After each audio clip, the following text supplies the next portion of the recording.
Allan Lang, President of Western Europe, Avaya. Okay. First of all, a global vision economic crisis. Which role for the ICT?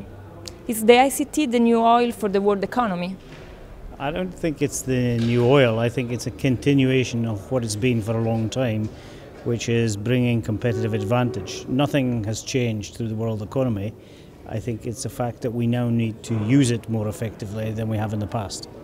It's always been differentiated, and in many countries that I visit, they have adapted less effectively to what the ICT market can bring than probably our main competitors like the United States or like India or even today China. From your point of view, since you are EMEA president, how is worth our continent with your result, forecasts and strategies? So we as a company don't give out actual numbers, but normally you would expect that the market share in any US global corporation would be around 40% in Europe, and that's certainly the case for us, give or take. But we are seeing the new economies, particularly Brazil, Argentina, India, and their adoption of ICT technologies move much faster, and therefore market share for companies like ours in those economies is growing much faster. So Asia, particularly Brazil, Argentina, Mexico, is growing much faster than Europe. Thank you. Faster, smarter, more competitive, more cost efficient and able to deliver better customer experiences. How should the business be today, according to you?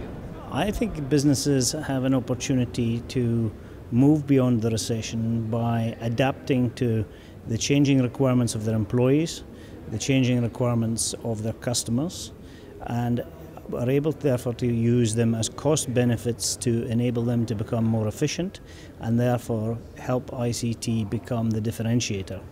I think too often we are too slow in adapting to the trends in the marketplace, like social networking, like bring your own device, like video, like collaboration. All of these technologies bring cost benefits and are able to make businesses more efficient, but we need to adapt our business models to be able to embrace them.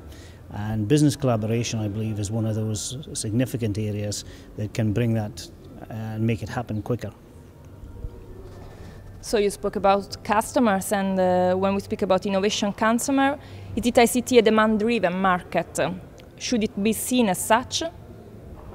I think we should be driving the marketplace. We need to convince the market that what the ICT market can offer is real-time differentiation that is a business benefit immediately. It's not something that might happen. Too often, many ICT projects have failed in the past, and therefore we've created a bad reputation for ourselves.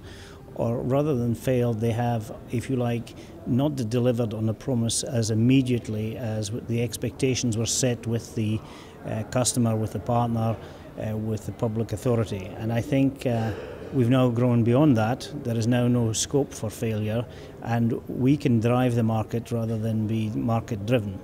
And that's by deploying effectively what we can offer. So you spoke about authorities, and now we speak about innovation and policies. Key factor for our industry, but also controversial issues on the agenda of operators and institutions. Which is your view on this matter?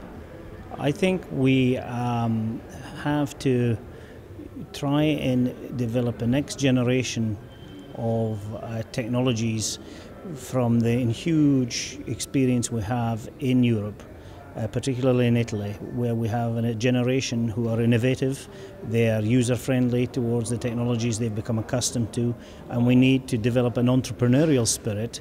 I believe governments and the EU need to do much more in terms of driving that spirit to enable people to be creative, come out of universities, create the environment within universities which would encourage people to take risk, support them through venture capital much more effectively than we do, give them tools and give them encouragement, learn by experience, and create a generation of entrepreneurs rather than simply users. And I think that's where The United States obviously has been very successful with Silicon Valley.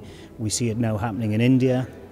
We see it happening in China, and I think Europe, with the skills base we have to create a generation of entrepreneurs who can take advantage and can take these technologies to the next level or find new ways of implementing, working together. We need to look at companies. Everybody talks about Apple, but we need to look at companies in the new economy like Global and Google and see what additional benefit our next generation of entrepreneurs can find around those technologies. And finally, this morning you spoke of an holistic approach to business collaboration. What do you exactly mean by that? What I mean by that is end-to-end business communication. So I think it has to be providing the infrastructure, which is the plumbing, if I can use an English term, which nobody really cares about. What people are interested in is how they can deploy those technologies cost effectively, which means creating an environment that is from the infrastructure through to the application that we would like to use and we would like to deploy, and doing that in a way that's irrespective of device, irrespective of location, and allows people to take an end-to-end approach to their business communications, to give them differentiation and not feel locked into a specific technology or a specific device or a specific way of working. I think it's an end-to-end process, and I think real-time business communication can make that happen. Thank you very much, Mr. Laing.